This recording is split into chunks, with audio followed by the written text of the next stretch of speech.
when someone comes on board, I think it's really important to make sure everyone's playing off the same game plan in terms of how they understand how to use the technology. At Elements of Culture, we sit down with experts in leadership and team building to explore the DNA that drives a thriving organization.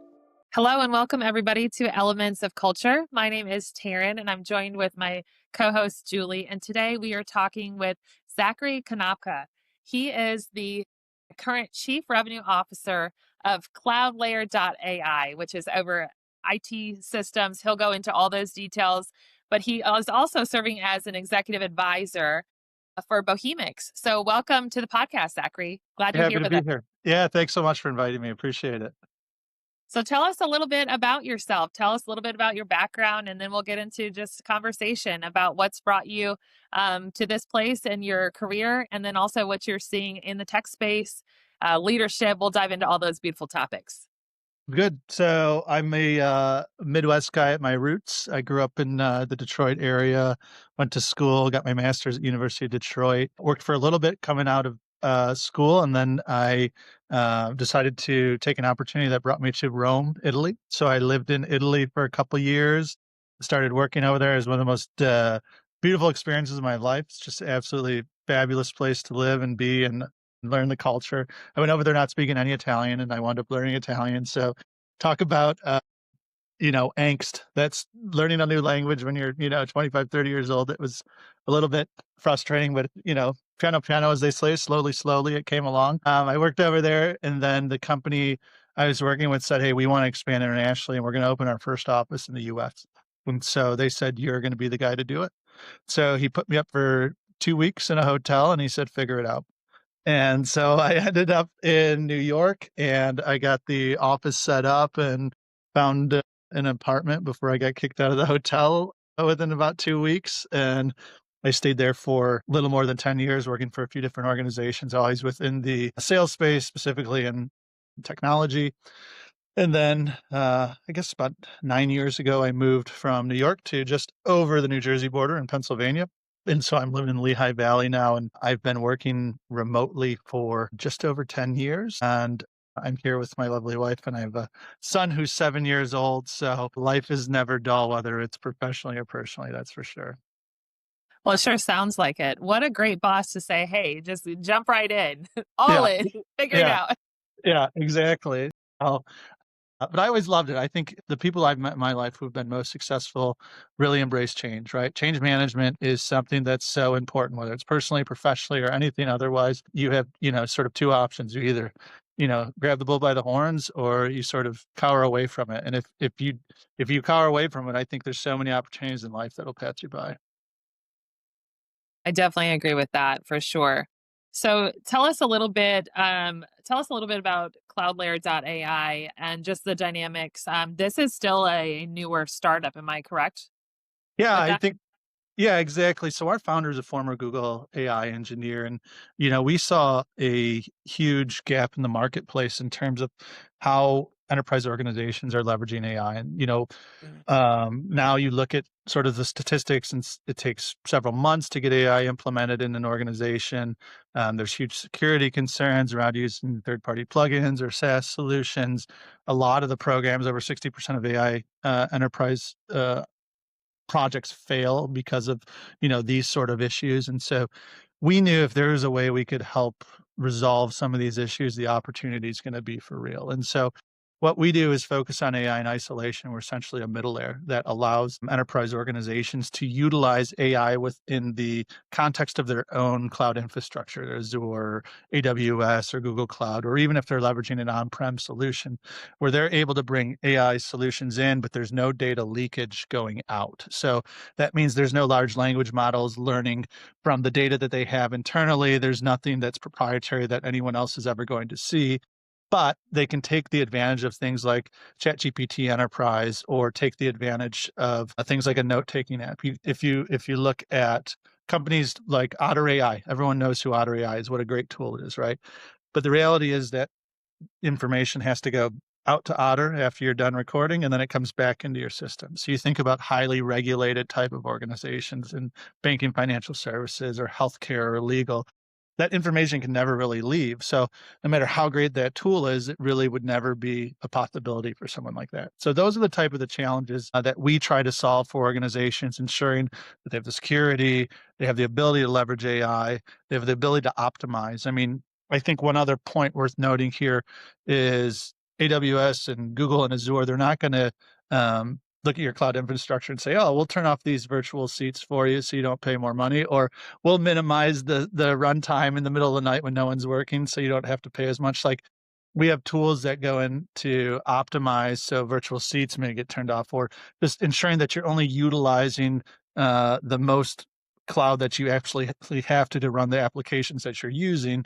You're not paying too much. And on average, we've seen organizations save over 30 to 40% in just being able to implement those sort of things. So that's the sort of goal of CloudLayer, is really optimizing how people utilize their cloud, ensuring that they have their best security in place, and then being able to bring in other AI applications without any concerns around data leakage. Perfect. Go ahead, Julie. You had something? Yeah, no, Zachary, I would love to hear about just as you're implementing this, and I know it's a newer startup, but I would love to hear your thoughts on what would you say to leadership at a company in the implementation of AI? Because we've met some leaders, and we get some people are like, I'm all in for everything AI. We get the other side is like, I'm totally hesitant. I don't know about this. I don't know the ramifications of this. And then we have a group of people that I think are overly knowledgeable, but I'm not quite sure where their knowledge is coming from. So we always get these, and we're like, how are you going to implement that? And how do you talk to your team or prepare a team for AI without it creating fear, anxiety, or super excitement at that matter? Yeah, I think that's a great question. So, we run into two kinds of clients, right? The ones that you mentioned, we're all in, we want to do it all. But then, you have to be mindful of bandwidth when you work with someone with that sort of mentality, right? And then on the other side of it, it's the fear of missing out, where like, I know all this AI is going on, but and I want to try something, but where do I start? So the way we recommend it is to look at a specific business unit within your organization, looking to solve a specific problem as a result of very specific pain points, right? And once that's identified, let's sort of build out what the project looks like together. You don't have to launch something enterprise wide initially to understand the value or the risk of what you're doing there.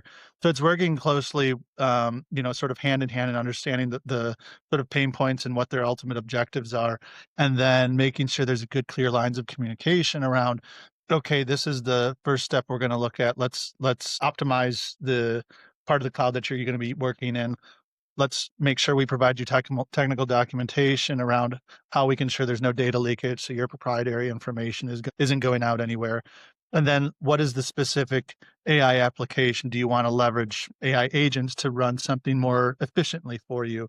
Or do you need the note-taking app? Or are you looking at other solutions internally, a chat bot or something where you can look at information, index it, query it, and provide answers back to you based on whatever that sort of business unit. Those are the sort of things we come across. So, historically, I think in general, when people try new technologies, it's not any different than looking at going from pilot to maybe broader business unit to enterprise wide, right? It's still a crawl, walk, run approach, in our opinion.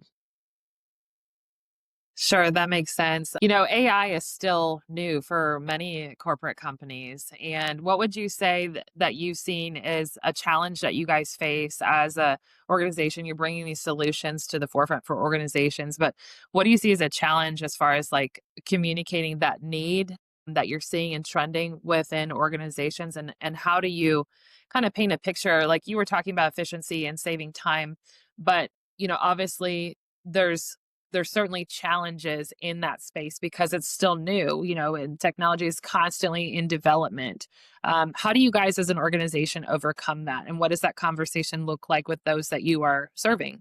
Yeah, I think the biggest problem in the AI space in general, just from a sales perspective, is like you can go to literally any single website right now and say, we do AI, like whether they have any subject matter expertise or they're just, white labeling something from Chat GPT or whatever it may be. It's really hard to get a good pulse as an organization if this is their proprietary solution, or are they just white labeling something that we all know that's out there, right? So I think for us, that's the biggest challenge. The way in which we articulate or overcome those sort of things is obviously being able to explain to them, listen, this is AI in isolation, right? This is behind your firewalls. This is within your infrastructure. You are not going out to a third party. There's no plugins. A lot of times that's a really good hook. If there's certain applications that people have historically used and then they have these concerns around it going out, we can highlight some of that as well. Frankly, I think the optimization piece, it's always everyone always wants to save money, but I think in AI in general, that's where people have been bombarded the most from an enterprise perspective. Like we can do this and this and this. So, it's a few different, everyone has their own selling points and everyone has their ways to articulate, the baseline objectives of their company and why they provide a value to you. At the end of the day, it's still sales, right? We're still hammering out emails. We're still hitting Sales Navigator. We're still picking up the phone, making calls. We're still going to conferences. I mean, I'm sure you've talked to a lot of people within the sales space. You still have to connect with someone 5, 6, 7, 8 times before they'll give you a call back. And then you're finally like, this guy's persistent enough. I'll deal with them. So he'll leave me alone. And hopefully that moves the sale forward. Yeah. So, Zachary, another question for you. How do you coach your sales teams and when you're approaching companies and places and leads? How are you coaching them in regards to what you're offering, why it's important, and keeping them motivated?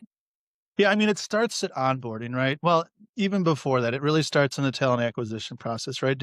Are you finding someone with the right mentality? And right mentality could mean anything depending on the sort of personality you have as a sales leader, right? Like there's a lot of very analytical sales leaders. There's a lot of very aggressive, let's throw as much at it as we can. And, the percentages will come in enough where we're going to get the business. So, really understanding what your preferred approach is for your team is the first place you have to start. And then aligning the mentality or personality of the individuals with whom you're interviewing to bring on board that team to say, let me understand your approach. What are the things that are most important to you in terms of how you brought on new business? Those, if those things are aligned, then there's going to be some built-in level of accountability because it's like, I know what it takes to do those things. And these are the things that you said you know how to do. So I know what good and bad looks like from that perspective. I think that's where it starts. When someone comes on board, I think it's really important to make sure everyone's playing off the same game plan in terms of how they understand how to use the technology, right? Like what's our CRM? What's our process within our CRM? How are we doing outreach within our CRM? What other tools do we have, whether it's Sales Navigator, Zoom Info, or whatever it may be? What's the cadence in terms of how often we're reaching out? What's the volume in terms of how many people we're reaching out to? And what are the expected percentages we'd expect for you to be able to land an appointment, land an opportunity to demonstrate, and ultimately land a contract. So setting up the tools in an equally shared way, training so everyone understands how you want them to use the tools. I mean, I think that's one of the biggest challenges with Salesforce is you look at it and there is so many options to it. And I'm sure there's a lot of great ones that I haven't even used or touched or know anything about, right? But I know what's worked for me. I know what I'm comfortable with, and I'm certainly open to learning more. But there's those baseline things that I want to make sure are used well because they're the way I build my reporting and my dashboards and understand the analytics. And ultimately, if there's someone who's a superstar, someone that has some shortcomings, there's ways we can either go in to coach them, or there's ways we can allow people to even work more autonomously if we know they're going to get their stuff done. That's so good. You mentioned having like a playbook. So what I'm hearing is there has to be some clarity and communication within the organization, right? In 100%. order across the teams in order to be effective together as a team. Zachary, what would you say, in your experience in building a high performing team? And you've obviously had your fair share of experience in building, and maybe you haven't seen all the tools, but you've seen a good amount of them over your career. What would you say is maybe a common misconception about building high performing sales teams that you want to bring some clarity to? So you touched on like communication, everyone being on the same page, but what's a common misconception that you would say? I don't think there's one type of person who can be a successful salesperson. I've met people that have a quiet, calm demeanor that are absolute rock stars. You know what I mean? I don't think you need to be the loudest guy in the room. I don't think you need to be the most aggressive. And don't get me wrong, like those kind of folks are certainly a lot of them are really successful as well. They're persistent, and that's obviously a great trait to have as a salesperson. But persistency can manifest in a lot of different ways. So I think you want to look at one of the things I love to look at when someone's interviewing for us is, I'll go on their LinkedIn and I don't care really a whole lot about their experience. I'll go down to the reviews, right? And like, do they have reviews? Do they have reviews from their recent employers? Was this person working directly for that person? Do they have a lot of reviews? So can I go in throughout their employment history and see that everyone has consistently said this guy's a hard worker, this person does this particular thing really well?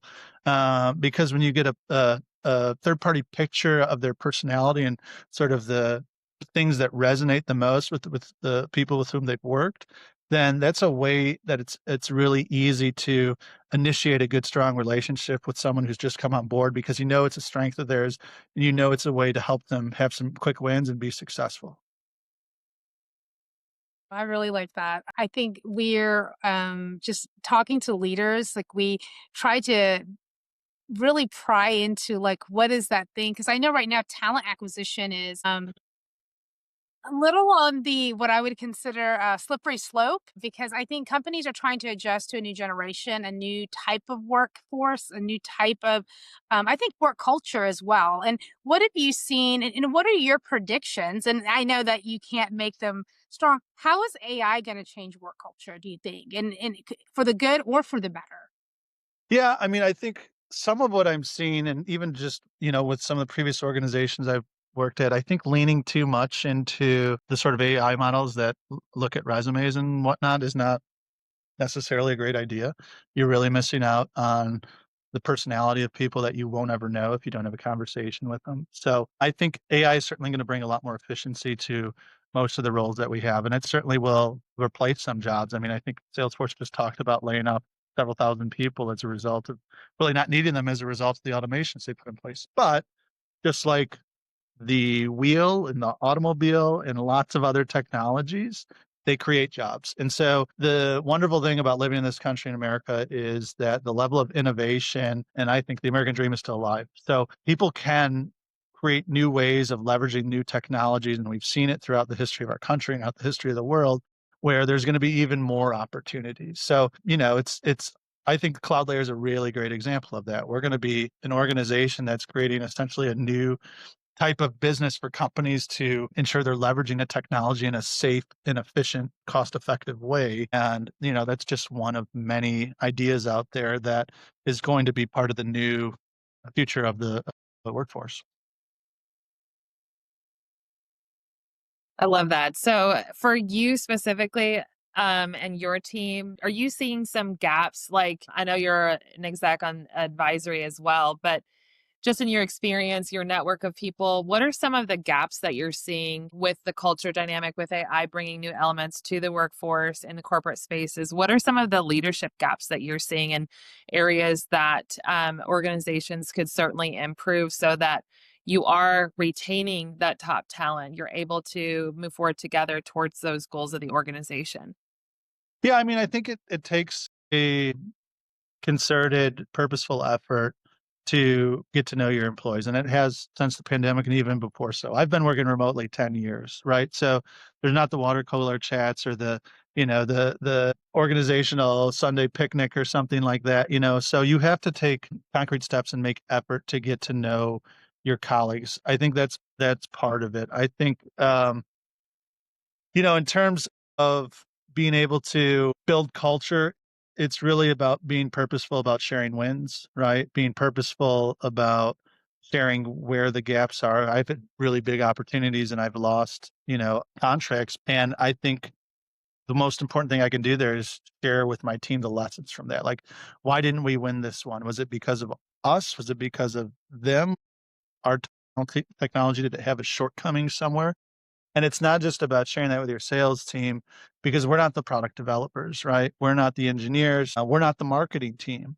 So it's important to be collaborative, not only with your sales organization, right? But understanding how each cog in the machine works together and developing good, strong relationships with people who are sort of affecting those other parts of the business, hopefully means that when we have those type of contract opportunities in the future, that we're not going to lose for the same reasons.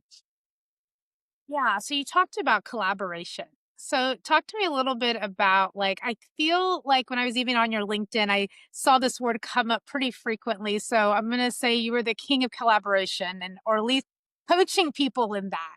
So what are you seeing when you're helping people and companies collaborate? What does that look like? What are they missing? What are you I mean, I feel like you probably think it's simple, but it's obviously very much so making big changes in the workforce. So talk to me a little about collaboration and how that's changed, or is it remained the same, or is it simple and we're just missing it?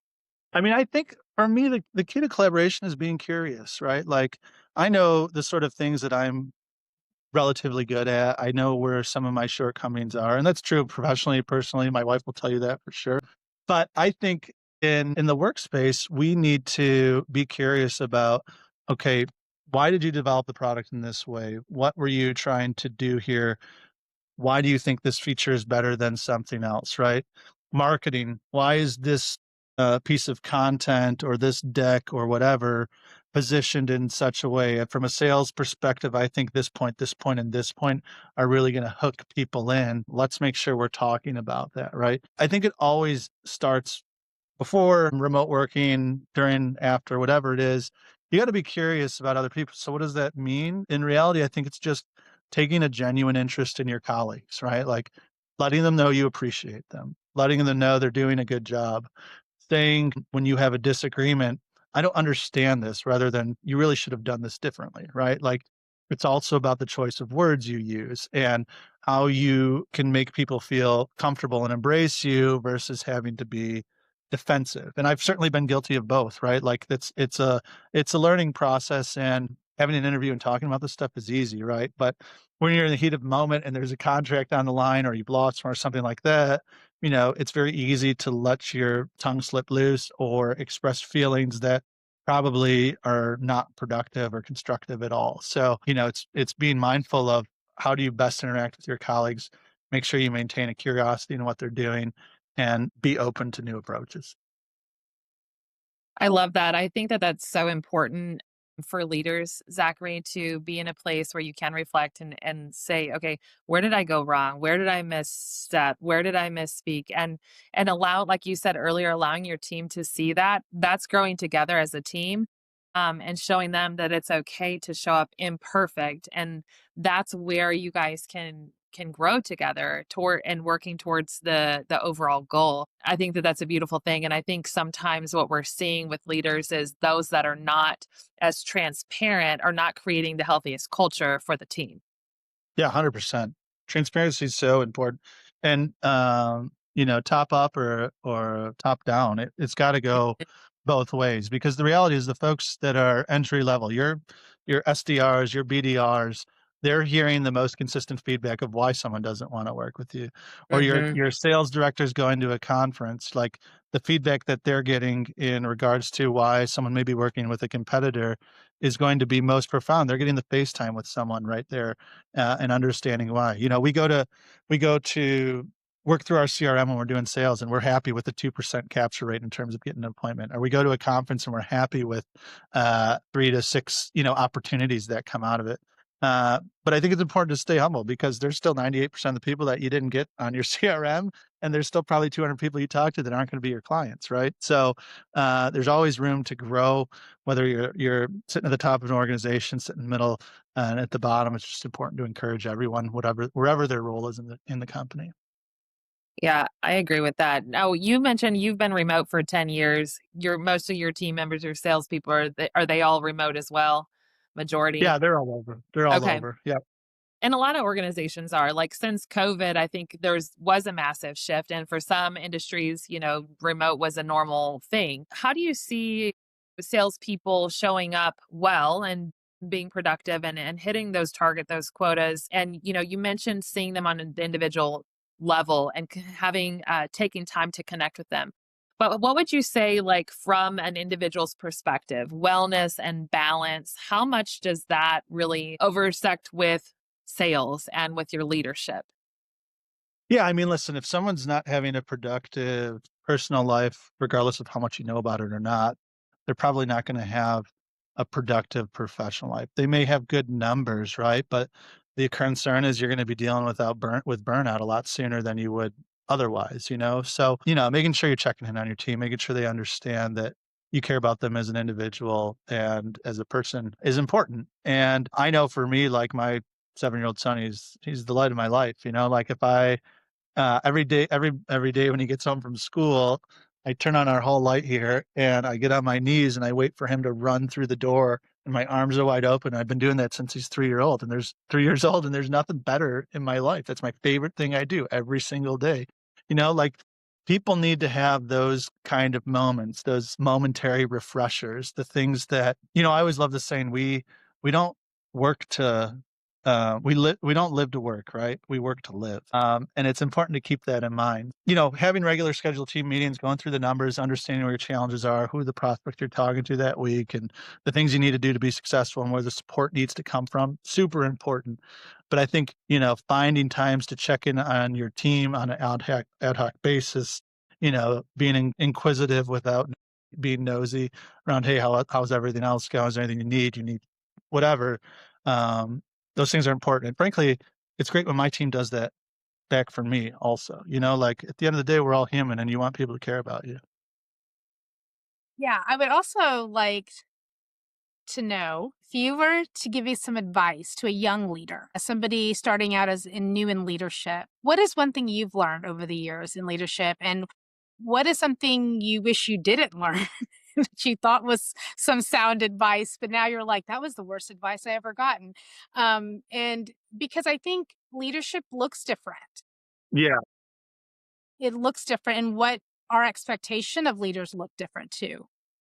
Yeah. I mean, I think, you know, every organization sort of has the rules in which you're supposed to work from a culture perspective in business. But I really think, a better term is guardrails, right? Because there's just going to be some times where we can't fit a round peg into a square hole. And we got to give people the opportunity to justify why they've done something or haven't done something. Because the reality is we have our ways of doing things, but there's generally more than one way to accomplish something, right? So if someone on my team or an organization is able to reasonably explain why certain actions took place in a logical way, we shouldn't default to, well, that's not how we do things, right? Because it's again comes back to the very beginning of our conversation around embracing change management, right? Because there's always potentially better ways to do things. We're always innovating. We're always trying to progress and move forward, and that's true as a human race. It's true as a business, and it's true as an individual, right? So, I think that sort of,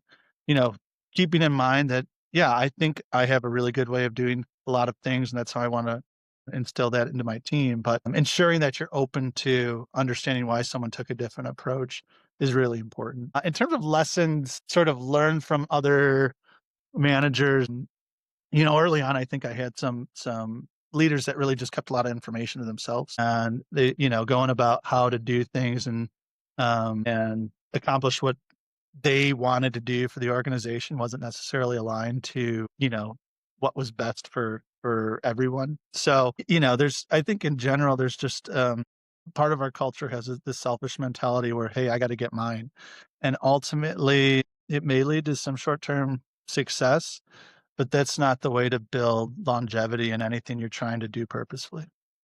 That's so beautifully said.